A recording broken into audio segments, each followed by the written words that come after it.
பின்னாடி இது மேலே எழுத்து வர மாதிரிலாம் வச்சுருப்பாங்க. அது அந்த பக்கம் தான்.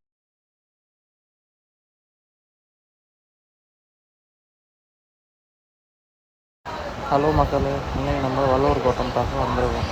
அங்கே போய் பார்ப்போம் எப்படி இருக்குன்னு.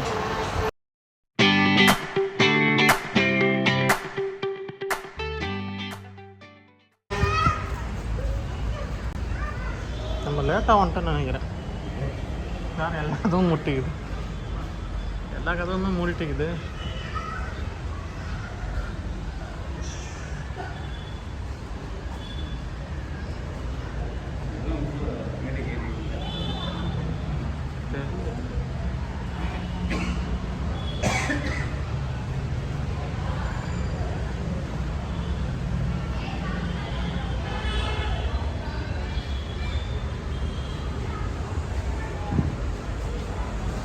தூரல் அதிகமாக போடுது. எல்லோரும் இந்த பக்கமாக வராங்களே, தூரல் அதிகமாக போடுது.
தான் இருக்கான்னு பார்க்கல.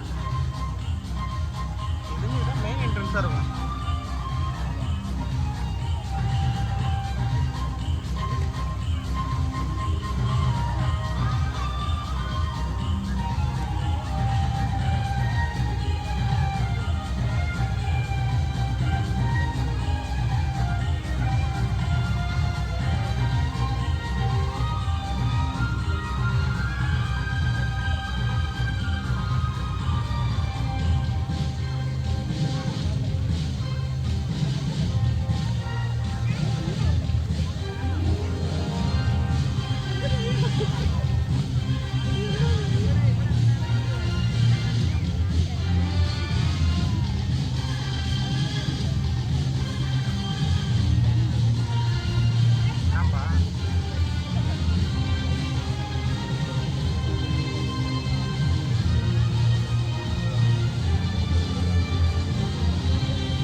தான்ப்பா.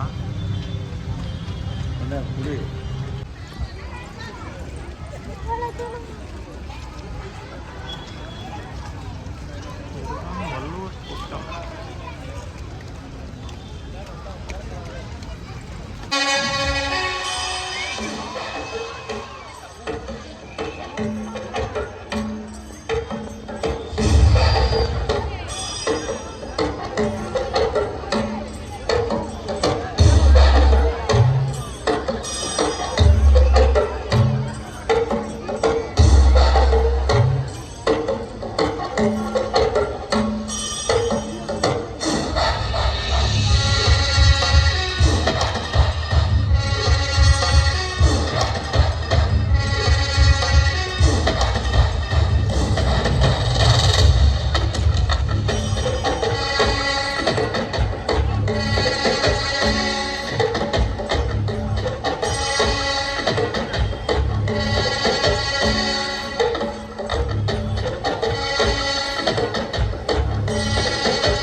மனிதன் நாகரீகம் எனும் குடிலில் ஏறி வசிக்கத் தொடங்கும் முன் ஒலிகள் அரைக்கூவல்களாய் வடிவம் பெற துவங்கிய காலம் தொட்டு கல் தோன்றி மண் தோன்றா காலத்தில் முன் தோன்றிய மூத்த மொழி நம் அன்னை தமிழ் மொழி.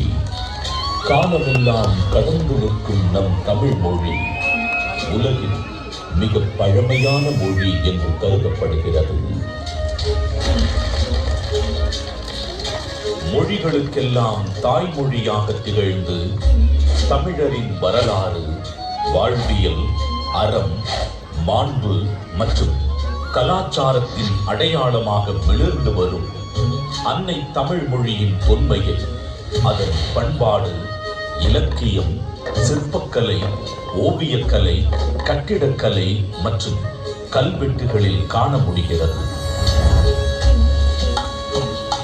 3 பிரிவுகள், 133 அதிகாரங்கள், மொத்தம் 1330 குறள்களில் இப்பாரினை அளந்து இவ்வுலகிற்கு இன்றியமையாத பொதுமறையை இயற்றி தந்த தமிழ் தாயின் தலைமகன், வையத்துள் வாழ்வாங்கு வாழ்ந்த தெய்வ புலவர் திருமகனார் திருவள்ளுவர்.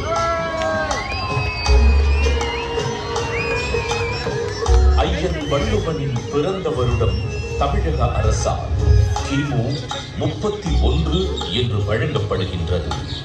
சென்னையின் மயிலாப்பூரில் வாழ்ந்ததாக கருதப்படும் இவர் காவிரி பாக்கத்தை ஒட்டி வாழ்ந்து வந்த மார்க்செய்ன் என்பவரது மகள் வாசுகியை மணம் முடித்தார் என்றும் கூறப்படுகின்றது. தன்னை பற்றிய குறிப்புகள் மிக குறைவாகவே கிடைக்கப் பெற்றுள்ள போதிலும் தன் சொற்களால் தமிழ் கடத்தி சாதி மத வேதங்களை களைந்து மனிதத்தை உயர்த்தி பிடித்தவர் வள்ளுவர் திருமகனார்.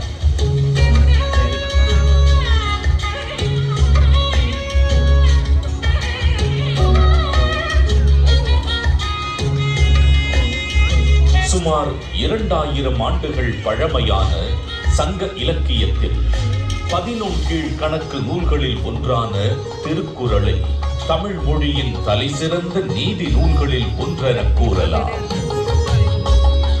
1.5 அடியில் 7 சொற்களில் மட்டுமே கொண்டு எழுதப்பட்டு ரத்தின சுருக்கமாக, அதே நேரத்தில் மிக ஆழமான கருத்துக்களை வெளிப்படுத்தும் நூலாக, மிகச் சிறிய வார்த்தைகளில் மிகப்பெரிய தத்துவங்களை அடக்கியுள்ள நூலாக இருக்கும் திருக்குறள் இன்றும் அது வகுத்தளிக்கும் நெறிமுறைகளுக்காகவும் அது வழங்கக்கூடிய பகுத்தறிவிற்காகவும் தமிழர்கள் மட்டுமல்லாது பல்வேறு மக்களாலும் விரும்பி போற்றப்படுகிறது.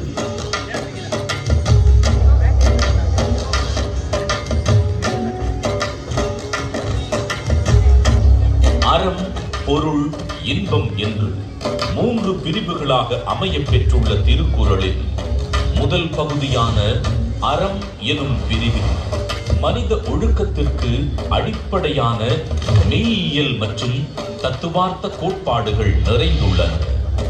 உதாரணத்திற்கு காலத்தினார் செய்த நன்றி சிறிதெனினும் ஞாலத்தின் மானப் பெரிது எனும் குறள் ஒருவர் செய்யும் உதவி மிகச் சிறியதாக இருந்தாலும் அதை தக்க காலத்தில் செய்தால் அது இவ்வுலகை விட பெரியது என்று கூறுவதன் மூலம் நட்பின் மேன்மையையும் உதவி செய்வதன் முக்கியத்துவத்தையும் எடுத்துரைக்கிறது. அடுத்த பிரிவான பொருட்பாலில் வாழ்வுக்கு தேவையான பொருளீட்டுதல், சுய மற்றும் சமூக முன்னேற்றத்திற்கான குறள்கள் இடம்பெற்றுள்ளன.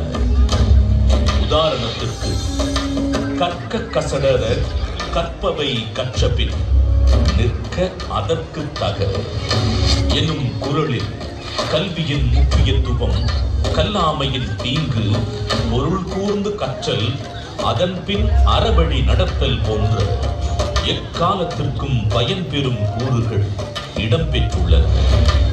மூன்றாம் பிரிவான இன்பத்து பாலில் இல்வாழ்க்கைக்கு தேவையான அகக்கூறுகள் இடம்பெற்றுள்ளன.